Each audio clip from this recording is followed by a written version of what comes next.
puji Tuhan. Bapak Ibu Saudara, kesempatan pagi ini saya akan mencoba sharing berbagi dengan saudara semua sebuah pengajaran firman Allah yang pagi ini saya berikan judul hidup adalah peperangan. Hidup adalah sebuah perjuangan dan pergumulan, dan itulah realita kehidupan sehari-hari yang memang kita hadapi. Hidup itu berjuang, hidup itu penuh pergumulan kayak orang yang perang.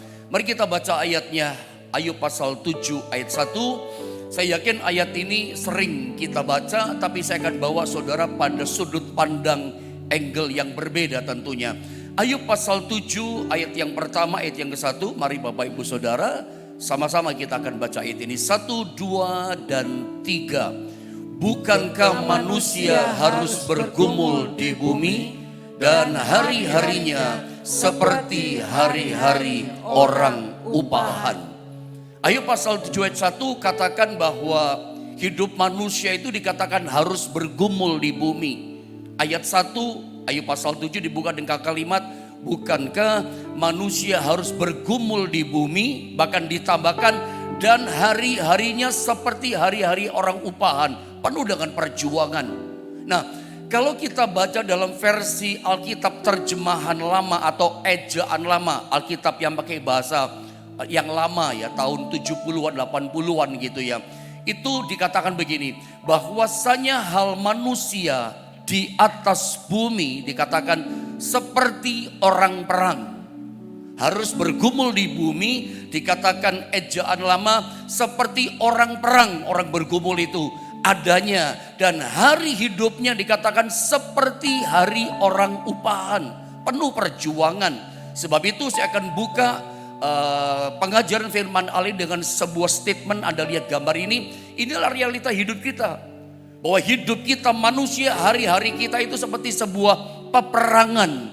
Hidup ini adalah pergumulan, hidup yang kita jalani adalah perjuangan setiap hari. Sebelum saya memulai coba menjelaskan pengajaran firman tentang hidup adalah perjuangan, pergumulan, dan peperangan, saya akan mulai dengan sebuah pertanyaan. Siapa di antara saudara yang mendengar firman Allah ini yang sudah menikah? Walaupun saya tahu di antara saudara mungkin mayoritas sudah menikah. Nah, saya mau tanya, kalau ada sudah menikah, menurut saudara yang sudah menikah, sesungguhnya pernikahan yang sesungguhnya, hidup pernikahan itu dimulainya sejak kapan? Kapan Anda memulai pernikahan? Tentu jawabannya berbeda-beda. Tapi kalau kita ngomong tanggal, saya menikah mulainya tanggal 7 Oktober Pak Pendeta, 16 November, 1 Januari. Kalau ada orang menikah tanggalnya 1 Januari, berarti pas deng tahun baru datang dia ngadakan pesta pernikahan, saudara ya. Yang saya tanya, kalau kita bicara tentang tanggal pernikahan, pasti jawaban kita berbeda-beda. Saya menikah tanggal sekian, saya menikah tanggal sekian, nggak ada yang sama. Kapan mulainya kita menikah? Tetapi saya mau tunjukkan ada satu jawaban yang mewakili semua jawaban kita. Kapan sesungguhnya pernikahan itu dimulai? Ada satu jawaban yang mewakili semua jawaban. Sesungguhnya pernikahan kita itu dimulai setelah pesta nikah itu selesai. Jadi begitu pengantin masuk ke gedung pesta pernikahan, duduk di pelaminan, lalu tos, lalu resepsi pesta nikah dimulai pada makan menikmati ramah tamah, lalu singkat kata pernikahan selesai. Kedua mempelai meninggalkan gedung pesta pernikahan, masuk ke dalam mobil, keluar mobil, singkat kata masuk kamar hotel. Nah, disitulah sesungguhnya pernikahan itu dimulai, bukan malam pertamanya.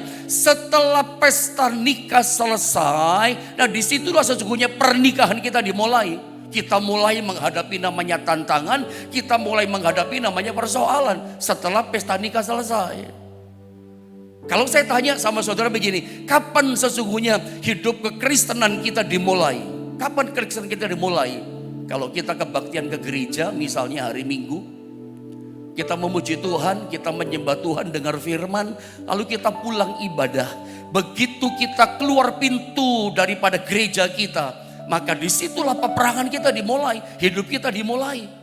Kekristenan kita dimulai setelah kita selesai ibadah. Waktu kita ibadah seperti ini, kita memuji Tuhan, tidak kelihatan punya persoalan.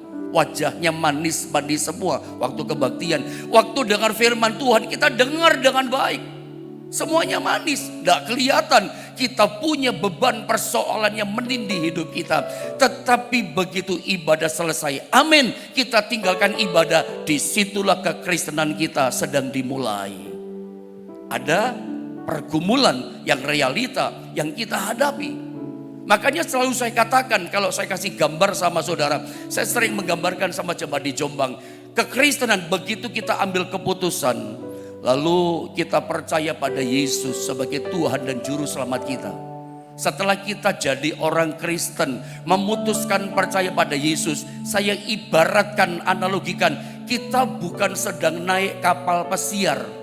Enggak, tapi kita bagaikan naik kapal perang, saudara. Bukan naik kapal pesiar yang indah, yang nyaman, menikmati, enggak. Justru kehidupan kita begitu jadi Kristen, ikut Tuhan, saudara ya, kita bagaikan naik kapal perang. Mesti berjaga-jaga terus. Anda mesti mengerti bahwa dalam kehidupan kita di dunia ini, kita ini bukan sedang ada di taman bermain. Ada mungkin orang, Alkitab sudut pandang Ayub pasal 7 ayat 1 mengatakan hidup ini peperangan, saudara. Hidup ini adalah perjuangan setiap hari. Hidup ini begitu buka mata, pergumulan kita hadapi. Jadi sebetulnya Ayub pasal 7 ayat 1 sudut pandangnya mengangkat kepada kita, mencelihkan mata rohani kekristenan kita. Hidup itu perang gitu. Hidup ini bukan main-main, apalagi di taman bermain playground. Ada pujian lama, orang Kristen lama katakan hidup ini bukan Firdaus, di taman Firdaus, nyaman, indah, enggak. Lebih tepat Ayub pasal 7 mengangkat kepada kita ayat 1, hidup ini perang. Hidup ini bukan main-main. Memang ada sih, ada juga banyak orang Kristen, terutama orang di luar sana yang punya sudut pandang berpikir bahwa hidup ini seperti main-main. Kalau orang punya filosofi pandangan hidup itu main-main, semuanya dia pakai main-main. Nanti ke gereja main-main, nggak serius, cuman main-main.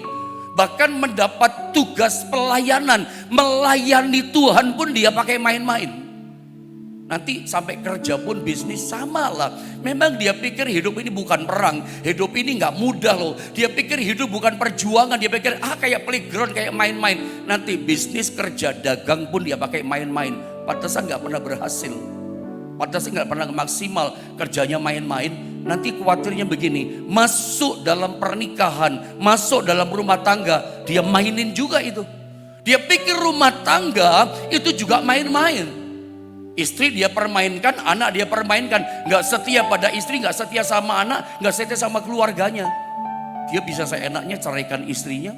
Bisa seenaknya istri bisa tinggalkan suaminya. Suami pun bisa dipermainkan sama istrinya. Karena berpikir pandangannya hidup ini main-main. Sampai pernikahan, rumah tangga, pasangan hidup, anak keluarganya bisa dipakai main-main. Enggak, pernikahan itu bukan main-main. Hidup itu perang loh saudara ya. Makanya saya kasih pandangan gini, bukan di kapal pesiar tapi di kapal perang. Ayub pasal 7 ayat 1 itu Ayub yang katakan, seorang yang cinta Tuhan, seorang yang sudah mengalami proses iman dan dimurnikan oleh Tuhan. Dia berkata, hidup itu bukan main-main loh. Hidup itu pergumulan hari-harinya. Hidup itu adalah sebuah pergumulan dan peperangan. Kalau kita lihat contoh hidupnya Ayub, lihat gambar ini. Ayub itu pernah mengalami pemurnian pergumulan yang sangat berat. Kita tahu ceritanya dimulai dengan 4 kerajaan bisnis usahanya yang besar itu bangkrut ludes dalam 1 hari. Selesai semuanya dalam 1 hari. Nah cukup itu, Ayub tetap setia, istrinya pun kelihatan masih setia. Tapi nggak cukup di situ. Ada pencobaan yang kedua, peperangan, pergumulan yang kedua dia alami. Anak-anaknya meninggal atau mati. Anda tahu berapa anaknya Ayub? 10. Dan 10-10-nya mati. Itu berat loh saudara. Nggak usah ngomong 10. Kita nggak enak ngomong ini. 1 saja orang bisa stres. Saya ingat, saya pernah pelayanan di Surabaya. selesai masih ada ibadah keduanya kan. Nah selesai pertama masih ada ristan waktu yang cukupan gitu. Saya diajak keluar sama aktivis gereja di tempat itu, gembalanya tidak ada soalnya. Gembalanya pelayanan di luar, saya yang diundang di situ. Jadi saya diajak sama aktivis pelayan yang cinta Tuhan begitu. Di gereja itu makan. Di dalam mobil, saya di sebelahnya, dia setir, istrinya di belakang. Ada anak satu lagi di belakang.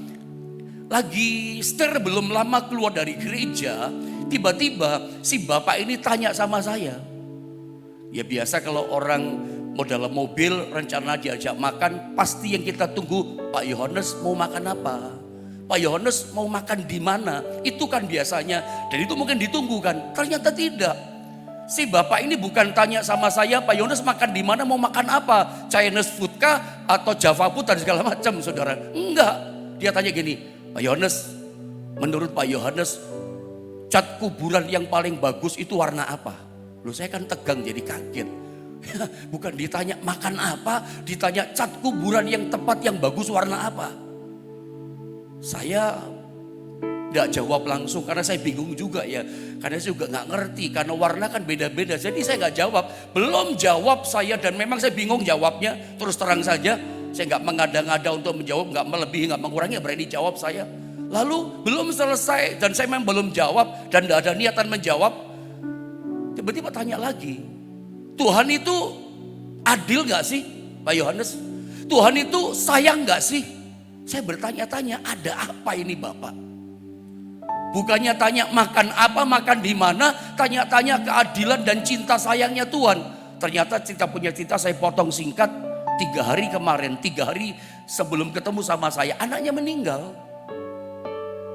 Dari Australia, sekolah kuliah di Australia, liburan di Surabaya pulang, nyebrang. Orang nyebrang itu bagaimana sih? Semua kita nyebrang sama lah. Tidak ada orang nyebrang main-main. Ya sambil ketawa-ketawa, tidak lihat kanan kiri nyebrang, tidak ada. Orang nyebrang mah normalnya lihat kanan, lihat kiri, toleh kanan, toleh kiri. Nyebrangnya normal. Tidak tahu entah bagaimana kata si bapak, nyebrangnya udah hati-hati, tapi tiba-tiba tidak tahu dari mana muncul mobil kecepatan tinggi, nabrak, berak, mati di tempat anaknya. Ngeri ya saudara ya. Anak 2, 1 tidak ada. Dan itu sangat mengerikan saudara ya. Makanya dia berkata, Tuhan adil gak sih? Tuhan sayang sih? Ini 1, Ayub 10-10-nya. Panjang itu ceritanya saudara ya. Ayub 10-10-nya. Tidak cukup di situ, kita tahu ceritanya. Kemudian yang ketiga, proses pergumulan peperangan Ayub. Tubuhnya sakit, ada bara, bisul bernanah. Dari batok kepala sampai ujung telapak kaki. Jalan pun susah. Itu pasti orang Jawa katakan cekot-cekot, cenut-cenut, sakit tiap hari. Jangankan bisul seluruh tubuh, 1 bisul saja sakit loh saudara ya. Sakit. Orang bisa demam karena 1 bisul. Ini semua badan sampai wajah semua penuh bisul. Punggung penuh bisul. Bagaimana mau tidur ya saudara ya, susah. Itu penderitaan Ayub. Dan Ayub masih bisa setia. Tapi istrinya gak kuat. Istrinya mulai berubah. Di Ayub pasal 2 ayat 9 saya bacakan, lihat gambar ini. Saya baca ya. Maka berkatalah istrinya kepadanya. Apa kata istri Ayub? Masih bertekunkah engkau dalam kesalehanmu? Hei Ayub, masih bertekunkah dalam kesalehanmu? Dan ditambah katakan ini, kutukilah Allahmu, kutukilah Tuhanmu. Sudah berhenti percaya, berhenti beribadah. Alias berkata, Tuhan gak cinta, Tuhan gak adil, Tuhan gak sayang, Tuhan gak bersama kita. Kutuki saja Allah, kecewa, kepahitan berat. Dan istrinya berkata gini, setelah itu matilah kamu. Saudara, dari Ayub pasal 2 ayat 9 yang saya bacakan, yang kita baca, kita renungkan. Anda menangkap sesuatu gak di sini dari perkataan istrinya Ayub? Anda dapat sesuatu yang baru atau tidak dari kata-kata kalimat istri Ayub yang dikatakan, dilepaskan, diucapkan pada Ayub? Anda dapat sesuatu gak? Ini kayaknya menurut saya, yang saya tangkap dari kata-kata istrinya Ayub, ada yang salah dari cara pandang istri Ayub kepada Tuhan. Kalau dia orang Kristen, istri Ayub, ada yang salah cara pandang hidup kekristenannya. Jangan-jangan istri Ayub berpikir, ikut Tuhan itu senang, ikut Tuhan itu indah, jadi Kristen itu menyenangkan, jadi Kristen itu pasti menang terus, gak ada masalah. Seperti kita sering dengar, Ada orang Kristen, apalagi kalau dalam mimbar gereja, ada dengar ajaran gini, saudara ikut Tuhan Yesus luar biasa. Jadi Kristen luar biasa. Hari ini kamu naik sepeda, bulan depan kamu naik motor. Misalnya, kalau itu yang diajarkan, hari ini saudara naik motor, nanti bulan depan 2 bulan Anda naik mobil. Percaya, ikut Tuhan itu enak. Menurut saya, pengajaran dari mimbar gereja seperti ini mesti diluruskan loh. Seolah-olah ikut Tuhan tuh enak, nyaman, gak ada masalah kayak jalan tol. Langitnya biru, jalannya bertabur bunga, yang manis-manis, yang enak-enak. Kan memang ada kan lagu-lagu lama yang selalu senang, oh senang, selalu senang. Selamanya Tuhan sertaku, selamanya Tuhan sertaku, senang, selalu senang. Anda ingat gak itu lagu lama? Lagu yang cuman pendek, pokoknya ikut Tuhan senang, selalu senang. Ya mungkin di waktu itu pandangannya begitu, dia lagi senang yang menciptakan lagu. Tapi mungkin perlu dikoreksi, ikut Tuhan gak selalu begitu loh. Saya khawatir kalau ini yang diberitakan di mimbar gereja, ikut Tuhan itu senang, selalu senang. Selamanya Tuhan serta kita senang, gak ada masalah, gak ada tantangan, pokoknya senang. Saya khawatir Anda nanti cara pandang kekristenan kita, cara pandang ikut Tuhan, nanti modelnya kayak istri Ayub. Begitu hadapi masalah, dihantam sama badai kesulitan, Anda akan kecewa sama Tuhan, Anda akan kepahitan sama Tuhan.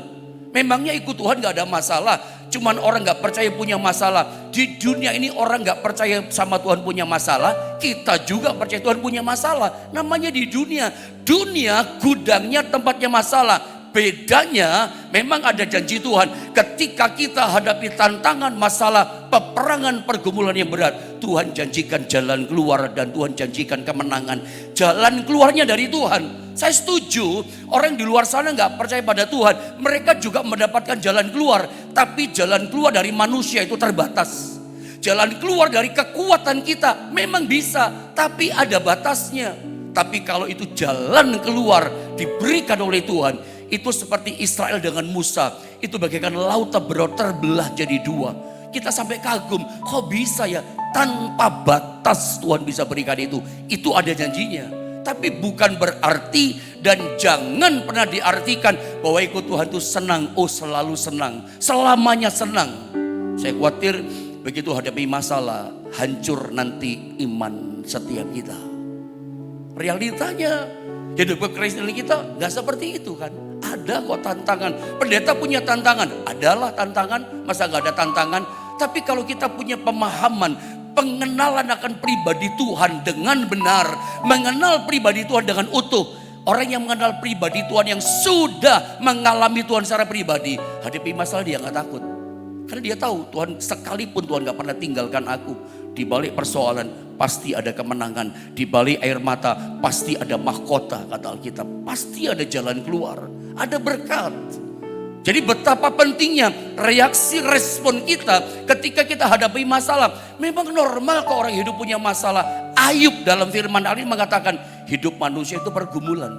Hidup orang percaya kan Ayub, ada tantangan. Jadi pagi ini kalau ada di antara saudara menghadapi tantangan, kesukaran, Anda jangan bertanya-tanya lagi.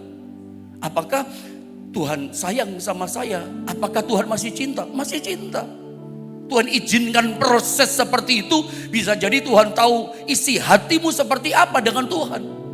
Tuhan pengen tahu cinta kita, iman kita, kadarnya seperti apa. Bisa jadi Tuhan izinkan proses datang seperti Ayub. Tuhan pengen tahu hati kita. Dan memang kualitas iman, mutu cinta, mutu pengharapan kita, percaya kita kepada Tuhan, itu nanti kadarnya kelihatan, mutunya nampak, kualitas kelihatan. Kapan kualitas nampak? Waktu kita hadapi peperangan dan pergumulan persoalan. Istri Ayub ternyata imannya tidak berkualitas. Imannya gak berkualitas, hancur berkeping-keping begitu hadapi masalah. Dari perkataan istri Ayub, kayaknya dia mulai tinggalkan Ayub loh ini. Lihat, saya baca ulang sekali lagi. Ayub pasal 2 ayat 9. Supaya kita nangkap utuh dari kata-kata istri Ayub. Maka berkatalah istrinya kepadanya, kepada Ayub, masihkah bertekunkah engkau dalam kesalehanmu? Kutukilah Allahmu dan matilah. Kalau sampai ngomong sama suami mati-mati, kutuki saja Tuhan, matilah kamu sekarang. Menunjukkan istrinya Ayub udah gak kuat jadi penolongnya Ayub. Istrinya Ayub udah gak setia. Bahkan ada beberapa hamba Tuhan katakan kayaknya dia sudah main mata sama yang lain, gak tahan sama suaminya. Padahal tugas seorang istri kan penolong, support suami.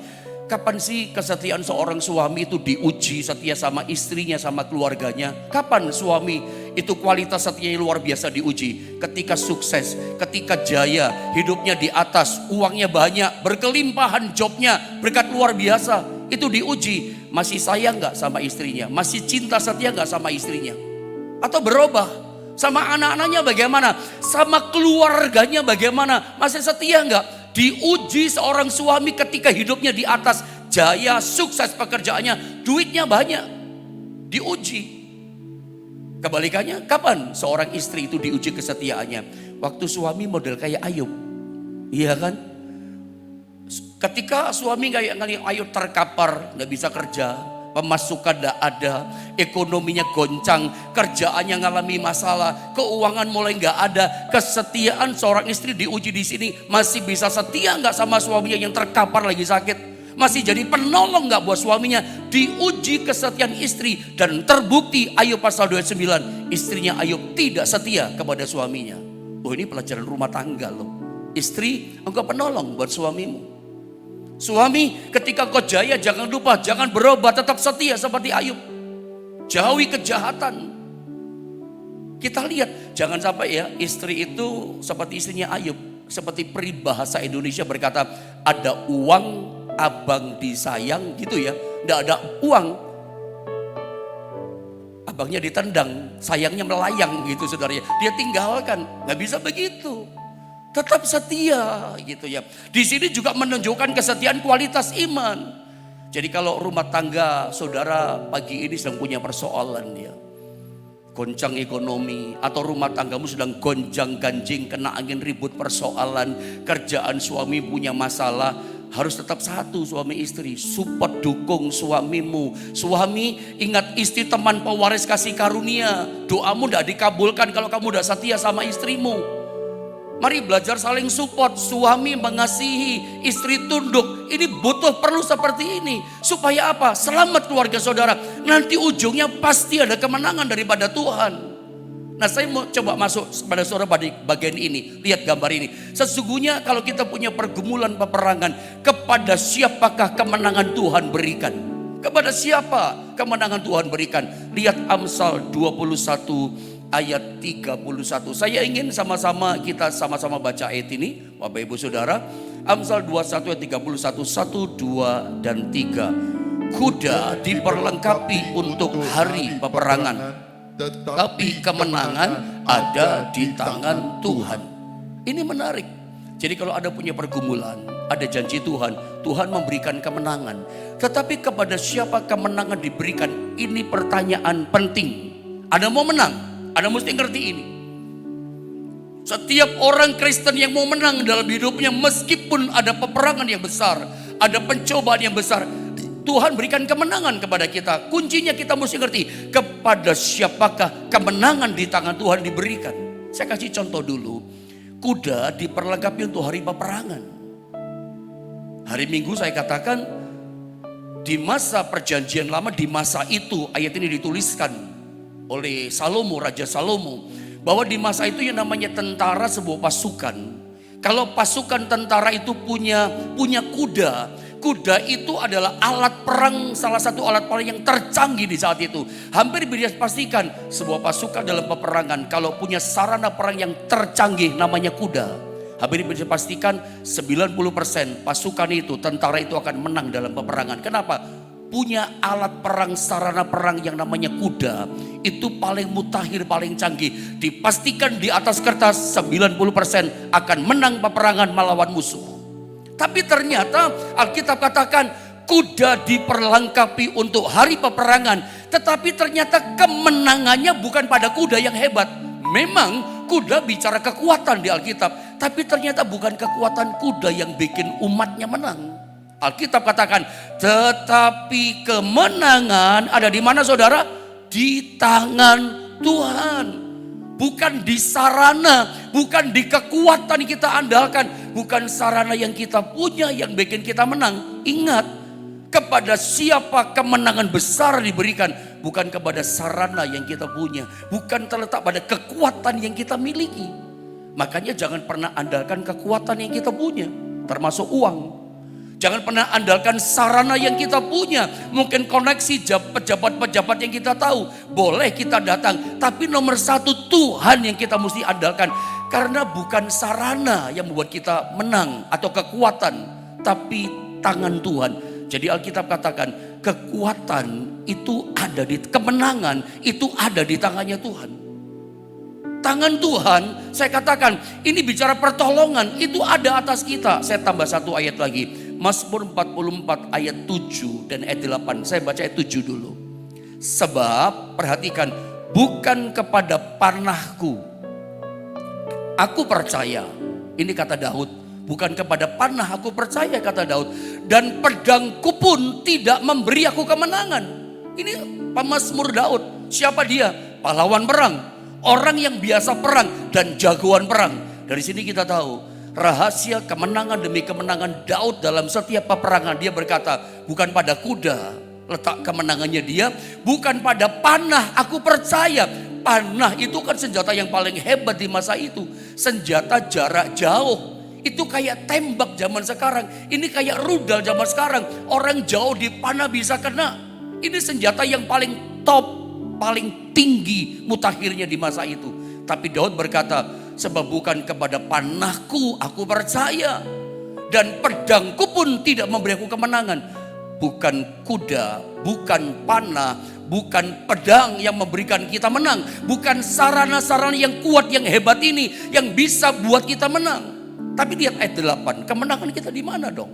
Ayat 8, tetapi Engkaulah, Tuhanlah yang memberi kami kemenangan terhadap lawan kami, dan orang-orang yang benci kami Kau beri malu. Orang yang fitnah kita, yang benci kita, gak suka sama kita, mau hancurin kita, punya niatan-niatan jahat sama kita. Bukan kita yang kalah, mereka yang kalah, kita yang menang. Bukan kita yang malu, mereka yang malu, kita yang bersuka cita tertawa. Diberikan kemenangan oleh Tuhan.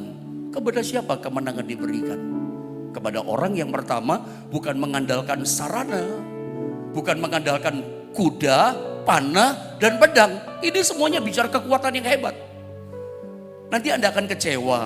Saya ulang ya, nanti Anda akan kecewa berpikir, oh saya punya kenalan, saya punya sarana ini, saya punya kekuatan ini, nanti bikin saya menang. Di dunia ini ada banyak faktor X. Kita pikir 99 pasti sukses, 1% gagal kita, kecewalah kita. Kenapa gagal? Terlalu mengandalkan sarana, kehebatan. Kita pikir ini kuat, yang paling hebat bisa diandalkan. Ternyata kalah. Sebab Alkitab katakan kemenangan ada di tangan Tuhan. Yang kita percaya Tuhan bukan sarana. Tuhan tidak pernah berubah kuasanya. Nah, saya ingin ulang sekali lagi. Bukan pada kuda, pedang, dan panah kemenangan. Tapi Amsal katakan kemenangan ada di tangan Tuhan. Nah, saya gambarkan, kalau kemenangan ada di tangan kanannya Tuhan ini. Nah, kemenangan yang di tangan Tuhan mau diturunkan sama siapa? Mau dialirkan sama siapa? Kemenangan yang di tangan Tuhan mau diberikan kepada siapa? Siapa yang menerima kemenangan itu? Coba renungkan kata-kata ini baik-baik. Kemenangan di tangan Tuhan loh. Bukan sarana-sarana kekuatan. Nih di tangannya Tuhan. Nah, ini mau dialirkan ke siapa? Kemenangan di tangan Tuhan diberikan pada siapa? Mari saya tunjukkan ayatnya. 1 Samuel pasal 14 ayat 7 dulu. Saya kasih gambaran dulu, baru saya tunjukkan ayatnya, ayat-ayat yang terakhir. Ada 2 ayat lagi. 1 Samuel 14 ayat 47. Saya tunjukkan kisah Saul dulu. Setelah Saul mendapat jabatan raja atas Israel, dikatakan apa? Maka berperanglah ia ke segala penjuru melawan segala musuhnya. Peperangan Saul, proses jadi raja seperti Saul itu dipilih sama Tuhan, kemudian apa? Diurapi. Pengurapan ini tanda peneguhan, pelantikan, legitimasi. Orang ini dipilih, dipanggil sama Tuhan jadi raja, diurapi sama Nabi Samuel, diurapi. Terima pengurapan. Nah, setelah dipilih terima pengurapan, Maka berperanglah ia ke segala penjuru, melawan segala musuhnya. Peperangannya Saul seperti peperangan kita. Musuh kita di segala penjuru. Semuanya coba serang dari sudut mana-mana, nyerang kita. Segala penjuru, banyak peperangan di dunia ini. Bukan satu peperangan kan kita hadapi, perang ini, perang lawan masalah ini belum selesai, ada lagi. Tapi menarik, melawan Moab, Bani Amon, Edom, raja-raja negeri Zoba dan orang Filistin. Dan kemanapun ia pergi, perang di segala penjuru tadi, ia selalu mendapat kemenangan. Kenapa dapat kemenangan? Dipilih, diurapi. Kemenangannya karena ada pengurapan daripada Allah. Tapi kemudian kita tahu pengurapan itu undur dari Saul. Dia kemudian apa? Mulai ada iri dengki sama Daud, nyimpen dendam. Saya tunjukkan ayatnya dengan cepat. 1 Samuel 18 ayat 6 sampai 9. Ayat terakhir. Masih ada satu lagi. Saya cepat tambahkan ayat ini, saya baca dengan cepat. Perhatikan. Pada waktu mereka pulang ketika Daud kembali sudah mengalahkan orang Filistin itu, kalahkan Goliat, keluarlah orang-orang perempuan dari segala kota Israel menyongsong Raja Saul sambil menyanyi dan menari-nari dengan memukul rebana, dengan bersukaria dan dengan membunyikan gerincing. Dan perempuan yang menari-nari itu menyanyi berbalas-balasan, katanya, Saul mengalahkan beribu-ribu musuh tetapi Daud berlaksa-laksa. 8, perhatikan ayat ini. Lalu bangkitlah amarah Saul dengan sangat dan perkataan itu menyebalkan hatinya, bikin panas Saul. Sebab pikirnya, kepada Daud diperhitungkan mereka berlaksa-laksa, tetapi kepadaku diperhitungkan beribu-ribu. Akhir-akhirnya jabatan raja itu pun jatuh kepadanya. Mulai gak senang, iri hati. Sejak hari itu maka Saul selalu mendengki sama Daud. Ada urapan Allah, ada roh Allah bersama dia, tapi ada dengki, ada dendam, ada kemarahan sama Daud. Saya ajarkan kemarin, kita percaya penyertaan Tuhan, kemenangan Tuhan atas kita. Tapi di saat yang sama ada iri hati, itu memisahkan kemenangan dari kita. Dan itu terbukti, Saul kemudian dia mati. Dia mulai disitulah ada iri hati, tidak menang-menang lagi. Kalah melulu, sampai akhirnya dia udah malu sama Amalek. Kalah perang, mati bunuh diri, tusuk tek. Bahkan sama musuhnya sampai ditusukin di tembok dia mati.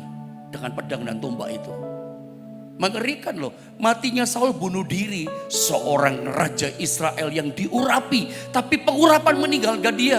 Kemenangan di tangan Tuhan diberikan kepada siapa? Ayat terakhir kita kunci dan baca sama-sama ayat ini. Mazmur 20 ayat yang ke-7. Sama-sama kita baca keras. 2, 3. Sekarang aku tahu bahwa Tuhan memberi kemenangan kepada orang yang diurapinya. Dan menjawabnya dari sorganya yang kudus dengan kemenangan yang gilang gemilang oleh tangan kanannya. Jadi kepada siapa kemenangan diberikan di tangan Tuhan? Kemenangannya di tangan Tuhan. Dialirkan pada siapa kemenangan? Diberikan pada siapa kemenangan?